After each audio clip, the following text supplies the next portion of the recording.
Okay. So you'll see here, first rule, number one, that they were keeping the money for the first 4 years of the policy. Can you see that right there? Yeah. So for the first 4 years, they were keeping that money. Now, I've kind of gone through this policy and, tried to find it, but I could be wrong. But based on what I see here, if you look here, right, you see that he got this policy when he was age what? 10. He was 10 years old, right? Now, had he kept this policy up until age 29, how much cash would be in there? 500, 570. Yeah, 570. It's not moving. Okay, it's a little delayed. No worries. So yeah, crazy. And that's huge for us, right? Because we know that the market is doing what? 12 to 30. 12%, right? And then what's rule number 2?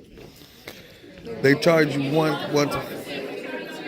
On your money. Now they gave him a little bit better. They gave him a little 5%, right? It's a little bit better.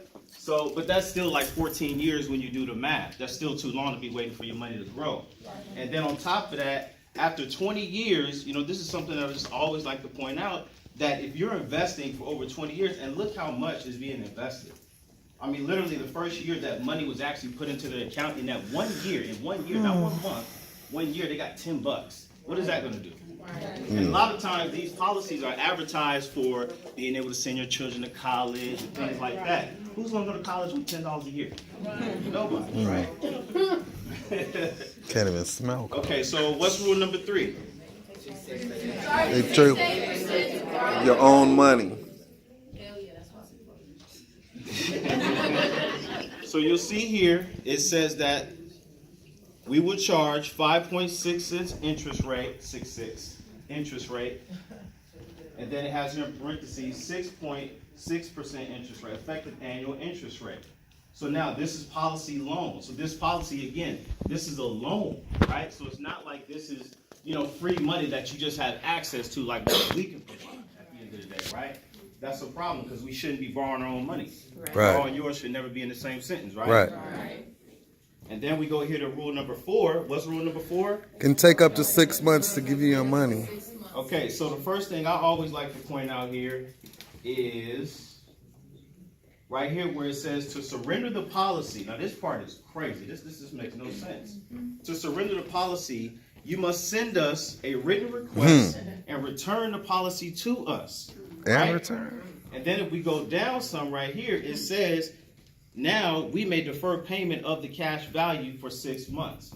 So this is if you call in, okay, this is if you're okay with not having the money for the first 4 years, all right?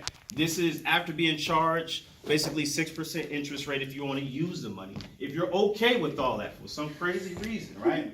Now on top of that, they're going to take at least 6 months to get you that money, and that's after you write a letter. That's after they receive the letter. That's after the letter meets their, provisions, whatever it is. If they're okay with it, if you hopefully you got your periods and your exclamation points right? So that's crazy at the end of the day. And then what's rule number 5? They keep your return up.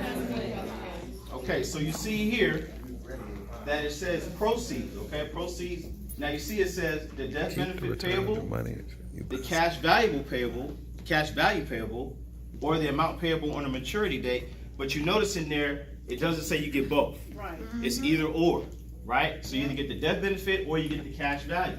But what do?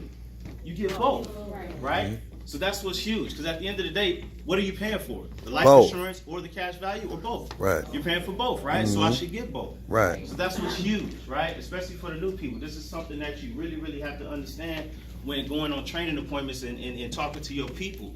This is important, right? Because a lot of your people, they just been given, they haven't been educated. Right.